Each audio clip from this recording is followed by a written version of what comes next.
conscious consumers. Today, buckle up for an eco-expedition into the mysterious world of green energy. I'm your guide Ibtisam, and we're about to unmask the not-so-green secrets lurking behind your favorite tech.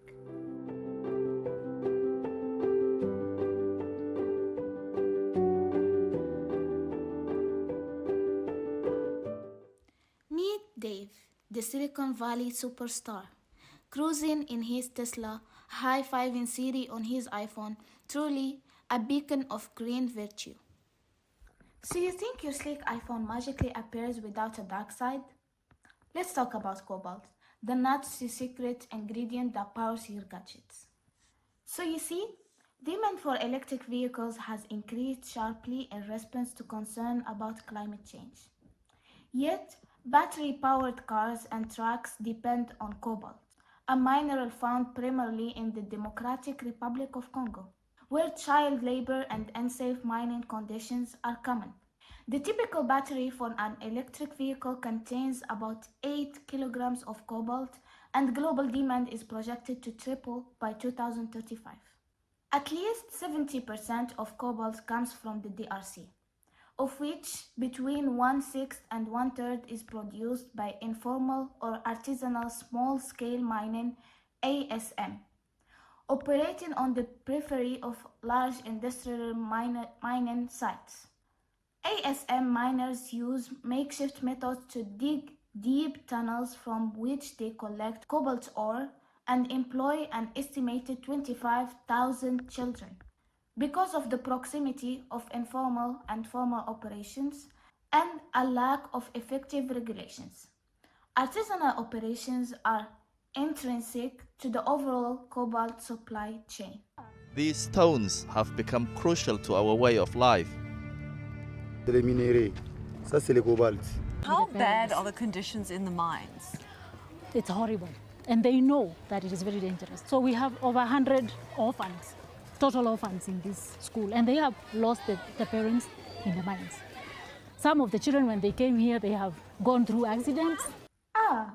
The allure of electric vehicles, the heartbeat of the green revolutions. But did you know it's fueled by cobalt, the dark secret from Congo? Do you have family?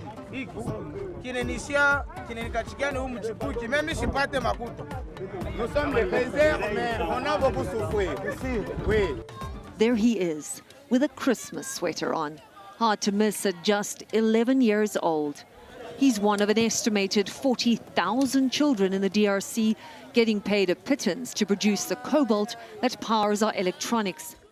Because nothing says eco-friendly quite like kids scavenging for cobalt without protective gears. Who needs recess anyways? Joining us in studio is a good friend of ours, someone who has been deep down the mines to see the harsh realities. The DRC is one of the poorest countries in the world, and many people began working in artisanal mining when the largest government-owned mining company collapsed in the 1990s. Most artisanal miners work in unauthorized or unregulated areas or trespass on land controlled by industrial mining operations. In some areas, miners dig tunnels deep underground to access ore, often using only hand tools. In other areas, miners, including children, dig through rocks left over from industrial mining and refining processes. In few circumstances are miners equipped with even basic protective equipment, like gloves, work clothes, or face masks, to protect them against chronic exposure to cobalt, which can cause hard metal lung disease, respiratory sensitization, asthma, shortness of breath, decreased pulmonary function, and dermatitis. Accidents in unsupported hand-dug tunnels are frequent, and tens of thousands of children work up to 12 hours a day. Children have to work since their parents cannot afford school fees, which range from about $10 to $30 per month.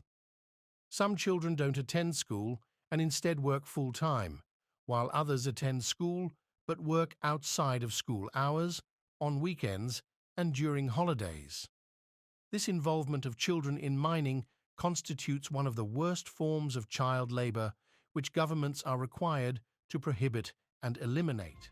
with the final product, lithium-ion batteries, sold to household names in Japan, Europe and the USA, like Apple, Samsung, Microsoft, Sony and Volkswagen. Turns out Dave's green dream has a few wrinkles. Kids mining cobalt in Congo probably won't make it to Dave's LinkedIn network. Dave's tweeting #Save the Planet, while kids are literally breaking their backs to power his tweets, having no further option. Some of them are reduced to other ventures just to eke out Kama a living. tunabebele mai, tunamwanga huku. Kesho, hata hapa sasa kama tunasema tubebe mai tumwange pa kipande. Mupite 3 jours mukuye mwangalie, mutakuta hii bulongo iko na nchumvi. Inaota nchumvi. Ile nchumvi deja ni acide. Iko ndani. Donc c'est pour cela tunafanya bishima jua kuota mai kutumika nayo. Now, let's talk about Lithium, the unsung hero or maybe villain in this story, depending on how you look at it. Beneath Bolivia's surreal salt flats sits the largest deposit of lithium in the world. Global production has nearly quadrupled over the last decade, but it's still not enough. Lithium, the minor character here, making its debut in mines. Spoiler alert, not everyone's thrilled about the plot twist. Que no nos estén incitando, porque nosotros también sabemos cuándo también levantarnos. Mining companies also use millions of gallons of fresh water, and in one of the driest places on Earth, locals are scared of what that will do to their already scarce water supplies. And they worry they won't get their fair share of the white gold rush unfolding in their own backyard. I'm here to assure you that holding companies accountable is as easy as catching frog in their fishing net.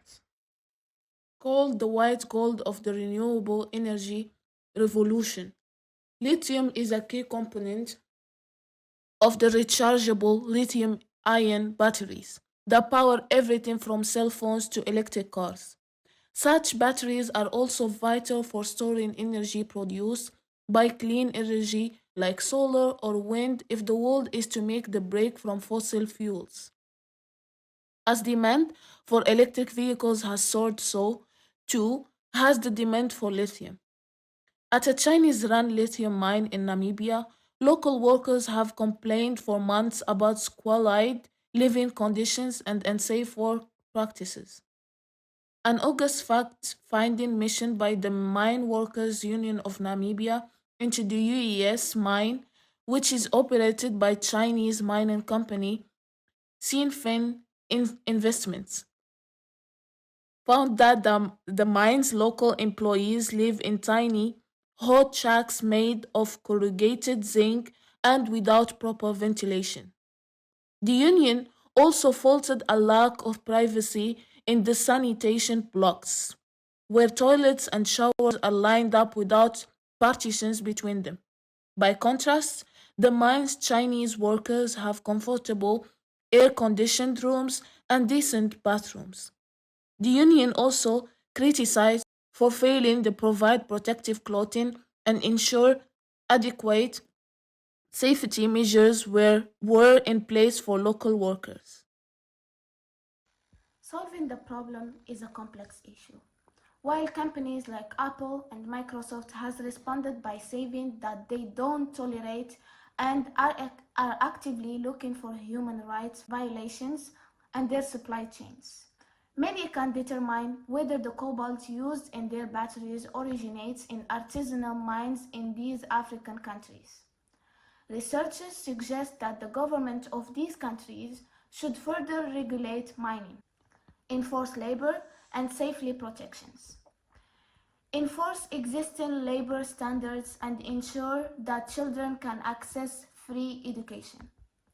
They also call on companies involved in the supply chain to disclose their due diligence practices and to take action when human rights abuses are exposed.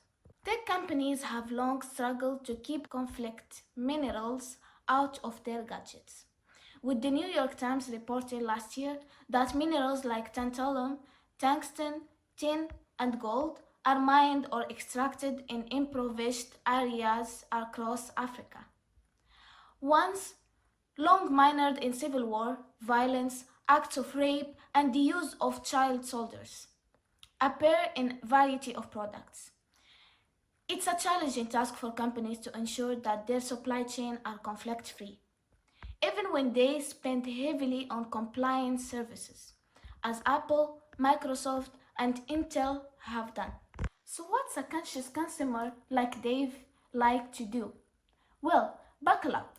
Dave, it's time for a reality check.